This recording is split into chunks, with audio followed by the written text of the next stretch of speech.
Magkano nga ba lahat ng nagastos ko sa pagbabakasyon ng pamilya ko dito sa Taiwan? Marami nga nagtatanong sa akin about dyan. Abay, kala mo naman aambagan nila ako. Hala, assuming!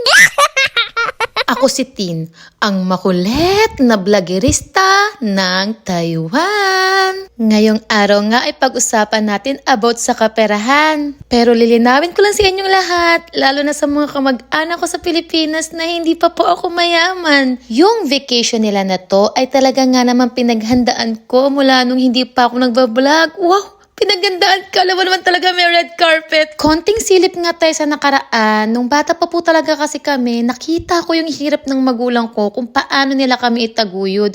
Yung tipong yung gabi, ginagawa na nilang umaga, ganun. Kaya grabe talaga yung pagbubunga nga ni Aling Nita noon. Pagtamad na tamad kaming gumising para pumasok sa school. Palagi nga nilang sinasabi na kami daw makakatulong sa kanila para makaahon sa kahirapan. O diba, bata pa lang, binigyan na kagad ng responsibilidad. Tapos, alam nyo ba yan si Aling Nita, noon pa lang, mahilig talaga yan gumala. Kaya nga nung bata pa ako, palagi ko pinagpipray na, Lord, paglaki ko, igagala ko talaga yung pamilya ko at kakain kami sa mga restaurant na masasarap. Alam nyo, ang bait ni Lord kasi binigyan niya ako ng opportunity dito sa Taiwan para matupad ko yung hiling ko nung bata pa ako. Kahit noon nga, hindi ko talaga naisip na makakapag-abroad ako. Promise! Alam nyo, totoo pala talaga yung nakasulat sa Bible na God's plan is the best plan. Minsan talaga dadaan tayo sa mga mahirap na pagsubok tapos mapapatanong tayo na, Lord, bakit? Pero alam nyo, isa sa napatunayan ko ay yung magtiwala ka lang sa process at samahan din ng kilos at gawa. Kasi kaya dumarating yung mga pagsubok na yan para mas maging matibay pa tayo sa mga darating panahamon sa buhay. Hala, ang drama! Tingin ng tissue dyan!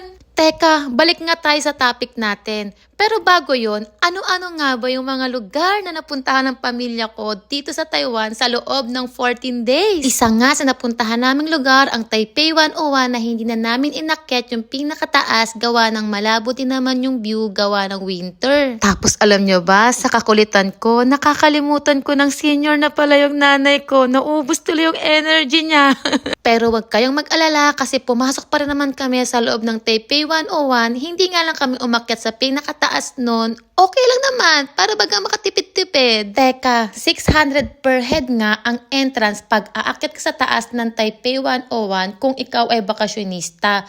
Pero kung meron ka namang ARC ID kahit picture ay pwede na yon, tapos 400 plus lang yung babayaran mong entrance. O diba, ang laki ng natipid ko nung hindi kami umakyat sa pinakataas. Sumunod nga namin pinuntahan ang Chiang Kai-shek na noon nga ay nagbubulol-bulol yung mga kapatid ko kung paano bigkasin yan. Malapit nga lang po pala yan sa Taipei 101, kaya nga naman sa isang araw ay dalawang lugar na napuntahan namin. Tapos tignan nyo, napagtripan ko na naman si Aling Nita dyan, Sige Aling Nita, sunod lang sa camera.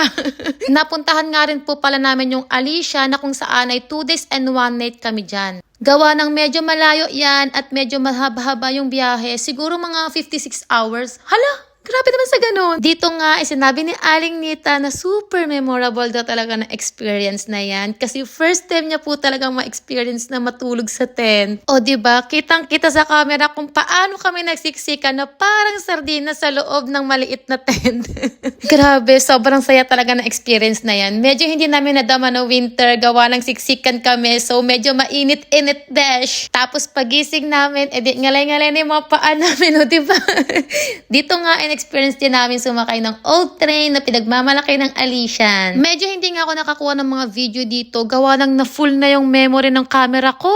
After nga ng gala namin dyan, pinalipas ko nga isang araw para baga makapahinga sila mama gawa ng senior na yon at nagpunta kami sa Shifen para makapaglipad ng balloon. 250 NT nga po pala yung bayad sa balloon na yan. Tapos kada color ay may meaning. Red para sa health, yellow para sa wealth, green para sa success, at pink para sa happiness. Yung tipong mapapasabi ka ng makukuha mo ang happiness mo. Hala! So dahil nga nandito na rin kami, kaya nilakad na rin namin yung papunta sa Shifen Waterfalls. Siguro mga 15 minutes na lakad. Dahil nga senior na yung mama ko, kaya nga naman binagal-bagalan namin yung lakad. Sabi ko nga sa kanila, kahit lakad pagong, ang importante ay mararating natin yung Shifen Waterfalls. Dito nga, B, ay super na-enjoy talaga nila. Gawa ng nakakatanggal talaga daw ng stress stress, yung natural na tanawin. Sabi ko sa inyo dating mga Serena talaga yan sila. After ng ilang araw nga, ay big city sa Hsinchu naman yung pinuntahan namin. Dito nga ay sobrang na-enjoy ni Mama, gawa ng binilan ko siya ng rubber shoes at ng Crocs. Pero sa totoo lang, hindi po cash ang pinangbayad ko doon. Kaluluwa ko. Hala, hindi.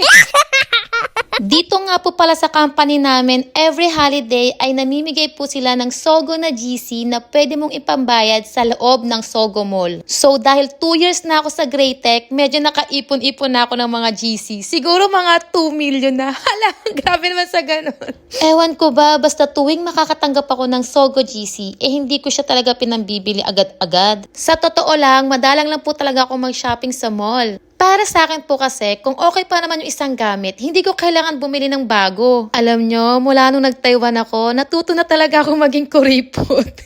Pag naranasan nyo kasi yung hirap ng trabaho, kung paano kumita ng pera, talagang sobrang pahahalagahan mo yung sahod mo, B. Pinuntahan nga rin pala namin yung Kidding Beach dito sa Chunan. Gusto pa nga nila Aling Nitang lumangoy dito, kaso wala kaming baong damit. Dito nga, B, ay walang entrance, kaya napakasarap din mag-camping dito. Pinuntahan nga rin pala namin ang Taipei Zoo para maranasan nila yung cable car. Sabi ko nga sa sarili ko, hindi pwedeng matapos yung 14 days vacation nila dito sa Taiwan nang hindi nila nararanasan to. Dito nga, B, ay yoyo card lang yung ginamit namin para makasakay ng cable car. Teka, speaking of yoyo card, bago nga pala dumating sila Mama dito sa Taiwan, ay humiram ako sa mga kaibigan ko ng mga extra nilang yoyo card. Tapos, yun yung pinaloadan ko at syempre, yun na rin yung ginamit namin sa lahat ng gala namin dito sa Taiwan. Hala, salamat sa mga mababait kong kaibigan. Pumunta rin po pala kami ng Taoyuan para bumili ng mga tsokolating pampasalubong. Sa Taoyuan rin po pala kami kumain ng sangyup.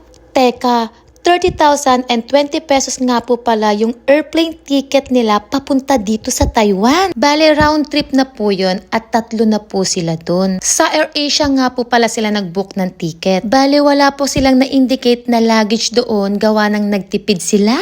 Pero wag po kayo mag-alala kasi sa araw mismo ng flight nyo, pwede naman po kayong mag-avail ng luggage sa NAIA Terminal. 2,250 nga yung 30 kilos na luggage. Sabi naman po ng staff na nag-assist sa kanila doon, same lang naman po yung presyo noon kahit isapay pa nila sa booking ng ticket. Tapos, may binayaran rin po pala sila sa NAIA Terminal na airport tax. 1,620 nga po pala yun per head. So, dahil 3 sila, edi ang total nun, 4,860.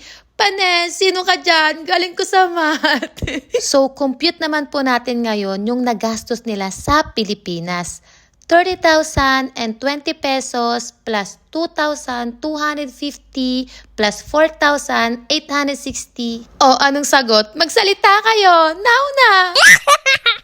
Bali, 37,130 pesos po lahat ng nagastos nila sa Pinas. Tapos, ito nga po pala yung payslip ko. Kahit pigain nyo pa po ako, yan lang po talaga yung laman ng ATM ko. So, yan po yung naging budget namin dito sa Taiwan. Ang total niyan ay 39,335 NT. Naka-apartment nga po pala ako dito sa Taiwan, kaya mas nakatipid ako. Magbakasyon man po sila dito sa Taiwan or hindi, nagbabahid pa rin po ako ng 4,900 NT sa apartment. Pero sige, dahil mahal ko kayo, isasama ko na rin sa total yung 4,900 NT. So ito nga pala lahat ng total budget namin sa Taiwan. Hala, ang sakit sa banks! Pag kinonvert mo yan sa peso, so times mo lang sa 1.76. O diba, mapapatulala ka na lang talaga sa laki ng gastos pag kinonvert mo pa. Ngayon naman, i-add naman natin yung nagastos ko sa Pinas at sa Taiwan. So, ang total ay 114,983